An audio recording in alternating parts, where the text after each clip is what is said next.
Hello friends, FZ version 3യുടെ full ride റിവ്യൂയിലേക്ക് സ്വാഗതം. നമുക്ക് ആദ്യം ഇതിൻ്റെ സ്പെസിഫിക്കേഷനിലേക്ക് നോക്കാം. ഇതിൽ പഴയ മോഡൽ എഞ്ചിൻ തന്നെയാണ്, FZ വേർഷൻ 2ലെ എഞ്ചിൻ തന്നെയാണ് ഇതിൽ ഉപയോഗിച്ചിരിക്കുന്നത്. ഞാൻ യൂസ് ചെയ്തിട്ടുണ്ട്. 2 എത്തിയപ്പോഴത്തേക്കും 149cc ആയിട്ട് എഞ്ചിൻ കപ്പാസിറ്റി കുറഞ്ഞു, FI വന്നു. സെയിം എഞ്ചിൻ തന്നെയാണ് ഈ വണ്ടിക്ക് ഉള്ളത്, പക്ഷേ ചെറിയ മാറ്റങ്ങളുണ്ട്. ഉദാഹരണത്തിന് BS6 എമിഷൻ നോംസിന് ഈക്വൽ ആകാൻ വേണ്ടിയിട്ട് ഈ വണ്ടി ഇപ്പോൾ സെറ്റാണ്.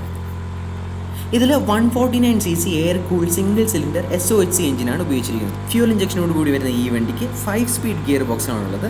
ഇത് 12.2 bhp പവർ 7000 RPM-ലും 13 കൂടുതൽ ന്യൂട്ടൺ മീറ്റർ ടോർക്ക് ഒരു 5000 RPM-ലും പ്രൊഡ്യൂസ് ചെയ്യും. 150cc സെഗ്മെൻറ്റിൽ ഏറ്റവും പവർ കുറഞ്ഞ വണ്ടിയാണിത്. നിങ്ങൾ പവർ നോക്കി നടക്കുന്ന വ്യക്തിയാണെങ്കിൽ ഉറപ്പായും Apache RTR 160 Pulsar NS 160 extreme 160 ഒക്കെ നിങ്ങൾക്ക് ട്രൈ ചെയ്യാം. കാര്യം അതിനൊക്കെ കുറച്ചുകൂടിയൊക്കെ പവർ പെർഫോമൻസും ഉണ്ട്. 137 കിലോഗ്രാം മാത്രമാണ് ഇതിൻ്റെ ഭാരം.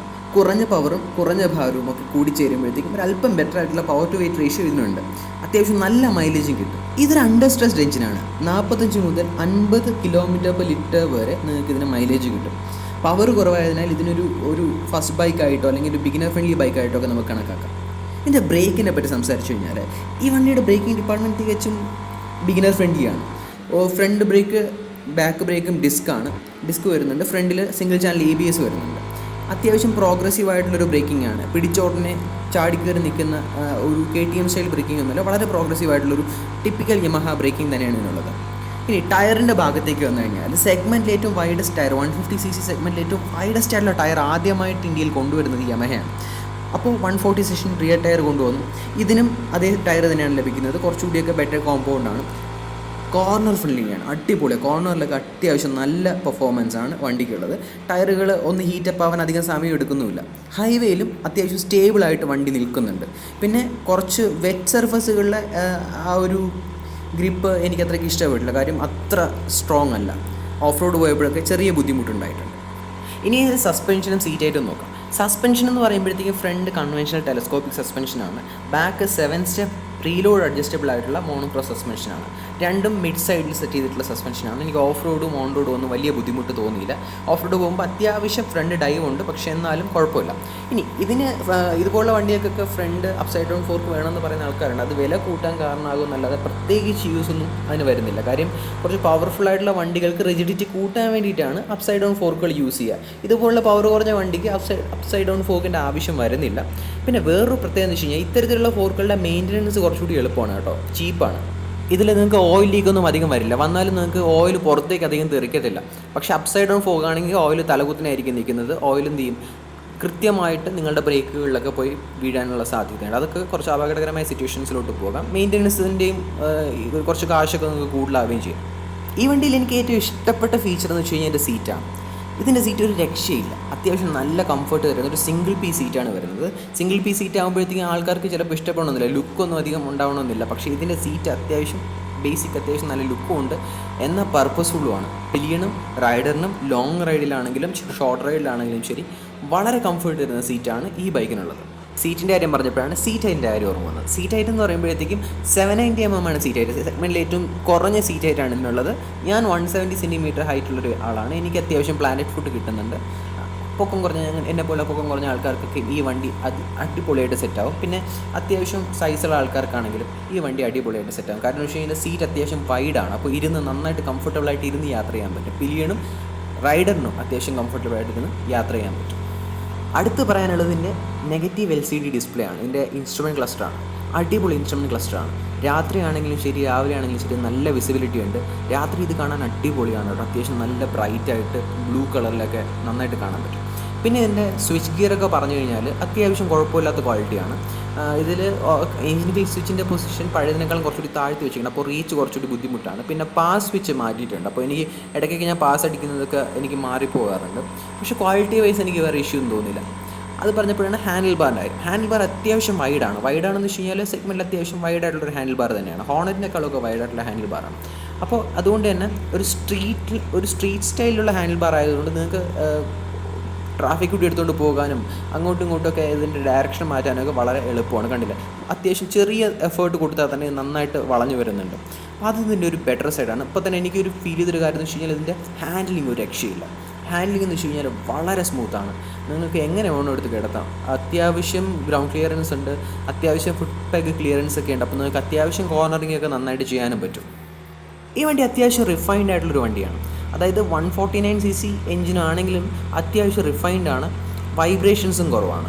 ഇതിൻ്റെ ഒരു കംഫർട്ടബിൾ ക്രൂസിംഗ് സ്പീഡ് എന്നൊക്കെ പറയുമ്പോഴത്തേക്കും 70 to 80 ആണ് ഞാൻ പ്രതീക്ഷിക്കുന്നത്. കാരണം ഇതൊരു ഇപ്പോൾ ഒരു 5000 കിലോമീറ്റർ ആയ വണ്ടിയാണ്. അപ്പോൾ ഇത് 5000 കിലോമീറ്റർ ആയിട്ട് ഓടിച്ചു നോക്കിയിട്ടുണ്ട്, ഞാനൊരു 10000 കിലോമീറ്റർ ആയ വണ്ടി ഓടിച്ചു നോക്കിയിട്ടുണ്ട്.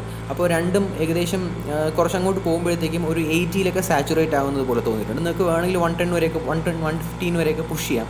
പക്ഷേ അപ്പോഴേക്കും 100 ആയി കഴിഞ്ഞാൽ പിന്നെ പതുക്കെ ആയിരിക്കും ഇത് സ്പീഡ് കയറുക. മാത്രമല്ല വൈബ്രേഷൻസും ചെറുതായിട്ട് ഫീൽ ചെയ്ത് തുടങ്ങും.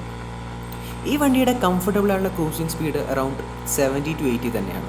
അപ്പോൾ നിങ്ങൾ വണ്ടി എടുത്ത് അത്യാവശ്യം പൊളിച്ചോടിക്കാൻ താല്പര്യമുള്ള ആളാണ്, ലോങ് ടൂർ പോകുമ്പോഴത്തേക്കും എബോ 100 ക്രൂസ് ചെയ്യാൻ താല്പര്യമുള്ള ആളാണെങ്കിൽ ഒരിക്കലും ഞാനിത് പ്രിഫർ ചെയ്യില്ല, ഇതൊരിക്കലും റെക്കമെൻഡ് ചെയ്യില്ല. കാര്യം ഈ വണ്ടി അങ്ങനെ പൊളിച്ചോടിക്കാൻ വേണ്ടിയൊരു വണ്ടിയല്ല. അങ്ങനെയൊക്കെ ആണെങ്കിൽ നിങ്ങൾക്ക് MT-15 അല്ലെങ്കിൽ കുറച്ചുകൂടിയൊക്കെ 1/4 ലിറ്റർ ആയിട്ടുള്ള ഏതെങ്കിലുമൊക്കെ ബൈക്കൊന്നും നിങ്ങൾക്ക് എന്ത് ചെയ്യാം, ട്രൈ ചെയ്യാവുന്നതാണ്. ഇതിന് 12 ലിറ്റർ ടാങ്കാണ് വരുന്നത്. അപ്പോൾ നിങ്ങൾക്ക് അത്യാവശ്യം ഒരു 45 മുതൽ 50 വരെ സെയിൻലി ഓടിച്ചു കഴിഞ്ഞാൽ നിങ്ങൾക്ക് മൈലേജ് കിട്ടും. ഇല്ല അത്യാവശ്യം നിങ്ങളൊരു ടോപ്പ് എൻഡ് യൂസ് ചെയ്യുന്ന ആളാണെങ്കിൽ ഇതിന് കിട്ടുന്നത് ഒരു 38 to 45 കണക്കാക്കിയാൽ. എന്നാൽ പോലും 12 ലിറ്റർ ടാങ്കും വെച്ച് നോക്കുകയാണെങ്കിൽ അത്യാവശ്യം നല്ല ടാങ്ക് റേഞ്ച് കിട്ടുന്നൊരു വണ്ടി കൂടിയാണിത്. നല്ല ടാങ്ക് റേഞ്ച് കിട്ടും. പോരാത്തതിന് നല്ല ലഗേജ് ക്യാരിങ് കപ്പാസിറ്റി ഉണ്ട്, അത്യാവശ്യം വലിയൊരു ടാങ്ക് ഉണ്ട്. അപ്പോൾ നിങ്ങൾക്കൊരു മാഗ്നറ്റിക് അല്ലാത്ത ടാങ്ക് ബാഗ് യൂസ് ചെയ്യാം. കാര്യം മാഗ്നറ്റിക് ടാങ്ക് ബാഗ് ഇതിന് യൂസ് ചെയ്യാൻ പറ്റില്ല, ഇതിന് ഫൈബർ ടാങ്കാണ് വരുന്നത്. പുറകിൽ സീറ്റിൽ അത്യാവശ്യം ഇതിൻ്റെ ഗ്രാബ് റെയിലും അത്യാവശ്യം നല്ലതാണ്, അവിടെ നിങ്ങൾക്ക് അത്യാവശ്യം നല്ല ലഗേജ് കെട്ടിവെക്കുകയും ചെയ്യാം. ഇല്ലെങ്കിൽ നിങ്ങൾക്ക് പാനിയർ സെറ്റപ്പുകൾ നിങ്ങൾക്ക് അവൈലബിൾ ആണ് മാർക്കറ്റിൽ. അപ്പോൾ അങ്ങനെ നോക്കുകയാണെങ്കിൽ ഇത് ഒരു നല്ല ഒക്കേഷണൽ ടൂറിംഗ് ബൈക്കായിട്ട് വേണമെങ്കിൽ നമുക്ക് കൺസിഡർ ചെയ്യാം. ഇനി കുറച്ച് നെഗറ്റീവ്സ് നോക്കാം. സംഭവം എന്ന് വെച്ച് കഴിഞ്ഞാൽ ഈ വണ്ടി ഞാൻ ഹൈവേയിലും സിറ്റിയിലും വില്ലേജ് റോഡുകളിലും പിന്നെ ഓഫ് റോഡൊക്കെ ഓടിച്ചപ്പോഴത്തേക്ക് എനിക്ക് തോന്നിയ കുറച്ച് കാര്യങ്ങളാണ്. ഒന്നാമത്തെ മെയിൻ പ്രശ്നം എന്ന് വെച്ച് കഴിഞ്ഞാൽ ഇതിൻ്റെ ഹെഡ്ലൈറ്റ്. പേരിനൊരു LED ഹെഡ്ലൈറ്റ്, അത് മാത്രമാണ് ഇതിനുള്ളത്. കാര്യം ത്രോയും ഒട്ടുമില്ല, ഇൻറ്റൻസിറ്റിയും കുറവാണ്. നൈറ്റ് ടൈമിൽ ബീം ഒട്ടും വൈഡല്ല. കൂടാതെ ഹൈ ബീം എന്ന് പറഞ്ഞു കഴിഞ്ഞാൽ പേരിന് വേണ്ടി മാത്രമുള്ളൊരു സാധനമാണ്. ഹൈവേയിൽ നിങ്ങൾ ലോങ് ടൂർ ചെയ്യുന്ന ആൾക്കാരാണ്, അല്ലെങ്കിൽ ഒക്കേഷണലി കുറച്ച് ഉള്ളിൽ നിന്ന് വരുന്ന ആൾക്കാരാണ്, അപ്പോൾ നിങ്ങൾക്ക് അത്യാവശ്യം ട്രാവൽ ചെയ്ത് പോകേണ്ട ആളാണെങ്കിൽ രാത്രി നിങ്ങൾക്ക് കുറച്ച് ബുദ്ധിമുട്ടുണ്ടാകും. സൈഡിൽ നിന്ന് പട്ടി എടുത്ത് ചാടിയാലോ ഒരു വ്യക്തി എടുത്ത് ചാടിയാലോ ഒന്നും നിങ്ങൾക്ക് പെട്ടെന്ന് കാണണമെന്നില്ല. കാര്യം അത്ര വൈഡല്ലാത്ത ഇൻറ്റൻസിറ്റി കുറഞ്ഞ ഒരു ബീമാണ് ഇതിനുള്ളത്. അപ്പോൾ ഇത് ഒരു പേരിനുള്ളൊരു ബീമാണ്. അപ്പോൾ അത് കണ്ട് നിങ്ങൾ എന്ത് ചെയ്യരുത്, വണ്ടി വാങ്ങരുത്. പിന്നെ ഹൈവേ ടൂറിങ് ചെയ്യുന്ന ആളാണെങ്കിൽ ഉറപ്പായും ഓക്സിലറി ലൈറ്റ് നിങ്ങൾക്ക് വേണ്ടി വരും. അതെന്ന് വെച്ച് കഴിഞ്ഞാൽ ഏറ്റവും നല്ല നിങ്ങളത് കാണുന്നതാണ്. ഞാനൊരു നൈറ്റ് റൈഡ് റിവ്യൂ ചെയ്തിട്ടുണ്ട്, നിങ്ങളത് കണ്ടു നോക്കുക, ഒന്ന് ഓടിച്ചു കണ്ടാൽ നിങ്ങൾക്ക് അപ്പോൾ തന്നെ മനസ്സിലാവും ആ ലൈറ്റിൻ്റെ ഇൻറ്റൻസിറ്റി എത്ര കുറവാണെന്ന്. വളരെ ഡാർക്കായിട്ടുള്ള സ്ഥലങ്ങളിലൂടെ പോയി അത്യാവശ്യം ലൈറ്റുള്ള സ്ഥലത്തൂടെ ഒക്കെ പോയി എന്നാൽ പോലും അത്ര നല്ല പെർഫോമൻസ് അല്ല ആ ലൈറ്റ് തരുന്നത്. LED ഇൻഡിക്കേറ്റർ ഇല്ലാത്ത എനിക്കൊരു നെഗറ്റീവായിട്ട് തോന്നി. പക്ഷേ ഇപ്പോൾ യമഹ അതൊരു ആക്സസറി ആയിട്ട് കൊടുക്കുന്നുണ്ട്. ഏകദേശം 1400 രൂപയാണ് യമഹ കൊടുക്കുന്നത് കൊണ്ട് തന്നെ അത് ഇല്ലീഗൽ മോഡല്ല, അത് നമുക്ക് വേണമെങ്കിൽ വാങ്ങി യൂസ് ചെയ്യാം. പിന്നെ ഇതിൻ്റെ നെഗറ്റീവായിട്ട് തോന്നിയ വേറൊരു കാര്യമാണ് ഇതിൻ്റെ പാനൽ ഗ്യാപ്പും പെയിൻ ക്വാളിറ്റി. ഇതിന് അത്യാവശ്യം നല്ല പാനൽ ഗ്യാപ്പുണ്ട് കേട്ടോ. ഇതിൻ്റെ കീ വരുന്ന ഭാഗത്തൊക്കെ പാനൽ ഗ്യാപ്പ് വളരെ വലുതാണ്. പിന്നെ ഇതിൻ്റെ പെയിൻ ക്വാളിറ്റി, ഈ ബൈക്ക് ഓടിക്കുന്നത് ഞാൻ ഇപ്പോൾ ഓടിക്കുന്നത് ഗ്ലോസി ബ്ലാക്കാണ്. ഇതിപ്പോൾ 5000 കിലോമീറ്റർ ആയപ്പോഴത്തേക്കും ഇതിൻ്റെ ആ പെയിൻ ക്വാളിറ്റി അത്ര നല്ലതല്ല കേട്ടോ. പെയിൻ ഫെയ്ഡിങ് ഉണ്ട്. മാത്രമല്ല ഇതിന് ടെഫ്ലോൺ കോട്ടിംഗ് ഒന്നും വരുന്നില്ലായിരുന്നു. ഇത് രണ്ടാമത് വാങ്ങിയ ആൾ ചെയ്തു എന്ന് പറയുന്നുണ്ടായിരുന്നു. പക്ഷേ ടാങ്കിൻ്റെ ക്വാളിറ്റി ഒന്നും അത്ര പോരാ. പിന്നെ ഇതിൻ്റെ ക്വാളിറ്റി എന്ന് വെച്ച് കഴിഞ്ഞാൽ വേറെയും പാനൽ ഗ്യാപ്പ് വരുന്നുണ്ട്, ചിലയിടത്തൊക്കെ എക്സ്പോസ്ഡ് വയറിങ് വരുന്നുണ്ട്. അതൊക്കെ തന്നെയാണ് ഇതിൻ്റെ ഒരു മെയിൻ ക്വാളിറ്റി ഇഷ്യൂസ് ആയിട്ട് എനിക്ക് പറയാനുള്ളത്. പിന്നെ നമ്മൾ ഒറ്റയ്ക്കൊക്കെ ഓടിക്കുമ്പോഴത്തേക്കും എഴുന്നേറ്റ് സാഡിൽ ചെയ്യാനൊന്നും അത്യാവശ്യം നല്ല ബൈക്കല്ല കേട്ടോ. കാര്യം ഇതിൻ്റെ പൊസിഷനിങ് അത്ര നല്ലതല്ല, ടാങ്ക് ഗ്രിപ്പ് ചെയ്യാനൊക്കെ പാടാണ്, ഫുട് പെഗും അത്ര ഒരു ഫ്രണ്ട്ലി ആയിട്ടുള്ളൊരു സാധനമല്ല. പക്ഷേ ഇത് സാഡിൽ ചെയ്യുമ്പോൾ ശ്രദ്ധിച്ചൊരു കാര്യം എന്ന് വെച്ച് കഴിഞ്ഞാൽ സീറ്റ് അടിക്കുന്നുണ്ട്, സീറ്റ് അത്യാവശ്യം നന്നായിട്ട് അടിക്കുന്നുണ്ട്, അത്യാവശ്യം ലൂസാകുന്നുണ്ട്. അതും എനിക്കൊരു നെഗറ്റീവായിട്ട് തോന്നി. ഇനി മെയിൻ്റനൻസിനെ കുറിച്ച് സംസാരിക്കാം. വൺസ് ഇൻ 4000 to 5000 കിലോമീറ്ററാണ് ഇതിൻ്റെ ജനറൽ സർവീസിങ് വരുന്നത്. അതിന് ഏകദേശം 1000 മുതൽ 1200 രൂപ വരെയൊക്കെ ആകുന്നുള്ളൂ മാക്സിമം. ഓപ്പൺ ചെയിൻ സിസ്റ്റം ആയതുകൊണ്ട് വൺസ് ഇൻ 500 കിലോമീറ്റർ നിങ്ങൾ എന്ത് ചെയ്യേണ്ടി വരും, ചെയിൻ ക്ലീൻ ചെയ്യേണ്ടി വരും. അതിന് ഷോറൂമിൽ 175 രൂപയാണ്. ഇല്ല നിങ്ങൾ സ്വന്തമായിട്ട് ചെയ്യുന്ന ആളാണെങ്കിൽ അത്രയൊന്നും ആകത്തില്ല. അതൊക്കെ വളരെ ചീപ്പായിട്ട് എനിക്ക് ഓവറോൾ മെയിൻ്റനൻസ് വളരെ ചീപ്പായിട്ട് തോന്നി. ഇനി ഈ വണ്ടി ആര് വാങ്ങണമെന്ന് നോക്കാം. ഇത് വളരെ നല്ല കംഫർട്ടബിളായ ഒരു ഫസ്റ്റ് ബൈക്കാണ്. കൂടാതെ സ്കൂട്ടറിൽ നിന്നും അപ്ഗ്രേഡ് ചെയ്യുന്നവർ 125cc അല്ലെങ്കിൽ 150cc ബൈക്കിൽ നിന്നും പുതിയ ബൈക്ക് വാങ്ങാൻ ആഗ്രഹിക്കുന്നവരോ അപ്ഗ്രേഡ് ചെയ്യുന്നവരോ കുറച്ച് പവർ കുറഞ്ഞ് കംഫർട്ടബിൾ ആയിട്ടുള്ള ഒരു കംഫർട്ട് ഓറിയൻ്റ് ആയിട്ടുള്ള ബൈക്ക് നോക്കുന്നവരോ ഇല്ല, പിലിയൻ കംഫർട്ട് അത്യാവശ്യം നോക്കുന്നവർ, ഉദാഹരണത്തിന് ഗേൾ ഫ്രണ്ടോ അത്യാവശ്യം അമ്മയോ ഭാര്യയോ ഒക്കെ കൊണ്ട് യാത്ര ചെയ്യാൻ പോകുന്നവരോ അത്യാവശ്യം ഗേൾ ഫ്രണ്ട്സിനെ കൊണ്ട് യാത്ര ചെയ്യാൻ പോകുന്നവർക്ക് അത്യാവശ്യം കംഫർട്ടബിളായിട്ട് സീറ്റിംഗ് ഒരു കംഫർട്ട് തരുന്നൊരു വണ്ടിയാണ്. പിന്നെ മൈലേജും മെയിൻ്റനൻസും കുറഞ്ഞ വണ്ടികൾ നോക്കുന്നവർ, ഇതിന് വളരെ മൈലേജ് കുറവാണ്, മെയിൻ്റനൻസ് കുറവാണ്, അത്യാവശ്യം നല്ല ലുക്കുമാണ്. ഇപ്പോൾ ലുക്കിൻ്റെ കാര്യം ഞാൻ ഇതുവരെ പറഞ്ഞില്ല, അവസാനം പറയാമെന്ന് വിചാരിച്ചു. ലുക്ക് കുറവൊന്നുമല്ല, ഇതിൻ്റെ ലുക്ക് ഭയങ്കര മാരക ലുക്കാണ്. വലിയ ടാങ്ക്, അത്യാവശ്യം ഹെഡ്ലൈറ്റ് ചെറുതാണെന്നേ ഉള്ളൂ, പക്ഷേ അത്യാവശ്യം വലിയ ടാങ്കൊക്കെ വെച്ച് നോക്കുമ്പോഴത്തേക്കും ഓടിക്കുമ്പോഴൊക്കെ നമുക്കൊരു വലിയ ബൈക്ക് ഓടിക്കുന്ന ഫീൽ കിട്ടും. അങ്ങനെ ഒരു ഫീലൊക്കെ നോക്കുന്ന ആൾക്കാർക്കൊക്കെ എന്ത് ചെയ്യാൻ പറ്റും, നോക്കാൻ പറ്റും. പിന്നെ അത്യാവശ്യം ഹൈറ്റ് കുറഞ്ഞ ആൾക്കാർക്ക്, ഇപ്പം ഹൈറ്റ് ഒരു ഫാക്ടറാണോ വണ്ടി ഓടിക്കുന്നതിന് ഫാക്ടറാണോ എന്ന് വെച്ച് കഴിഞ്ഞാൽ അല്ലെന്നേ പറയത്തുള്ളൂ. പക്ഷേ എന്നാലും നിങ്ങൾക്ക് ഹൈറ്റ് കുറവുള്ള വണ്ടിക്ക് താല്പര്യം, എന്നാൽ അത്യാവശ്യം ലുക്കും സ്റ്റൈലും വേണം, മെയിൻ്റനൻസും കുറവായിരിക്കണം എന്നൊക്കെ ഉണ്ടെങ്കിൽ നിങ്ങൾക്ക് ഈ വണ്ടി പ്രിഫർ ചെയ്യാം. 790 mm ഹൈറ്റാണ്, സീറ്റ് ഹൈറ്റാണുള്ളത്. അപ്പോൾ നിങ്ങൾക്ക് കംഫർട്ടബിളായിട്ട് എന്ത് ചെയ്യാൻ പറ്റും, യൂസ് ചെയ്യാൻ പറ്റും.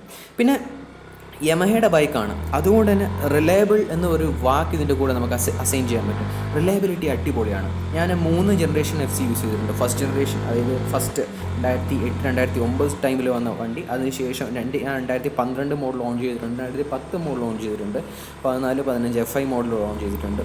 അങ്ങനെ എല്ലാ വണ്ടികളും, യമഹയുടെ വണ്ടികൾ ഒട്ടുമിക്കതും ഈ സെഗ്മെൻറ്റ് ഞാൻ ഓടിച്ചിട്ടുണ്ടെന്ന് പറയുകയാണ്. ഇപ്പോൾ എൻ്റെ കയ്യിലുള്ള വണ്ടി ഏകദേശം 1,00,000 കിലോമീറ്റർ ആയതുമാണ്. അപ്പോൾ റിലയബിലിറ്റി എന്ന് വെച്ച് കഴിഞ്ഞാൽ യമഹയുടെ ഒരു സ്ട്രോങ് പോയിന്റ് തന്നെയാണ്. അത് നിങ്ങൾക്ക് വിശ്വസിച്ച് വാങ്ങുകയും ചെയ്യാം. വീഡിയോ ഇഷ്ടപ്പെട്ടെങ്കിൽ തീർച്ചയായും ലൈക്ക് ചെയ്യുക, സബ്സ്ക്രൈബ് ചെയ്ത് സപ്പോർട്ട് ചെയ്യുക. അടുത്ത ഓഫ് റോഡ് റിവ്യൂ വരുന്നുണ്ട്, കാണുക. അപ്പോഴത്തേക്കും ചോദിക്കാൻ എന്തെങ്കിലും ഡൗട്ട്സ് ഉണ്ടെങ്കിലോ സജഷൻസ് ഉണ്ടെങ്കിലോ കമൻറ്റ് ബോക്സിൽ കമൻസ് ആയിട്ട് രേഖപ്പെടുത്തുക. Lots of love, signing off.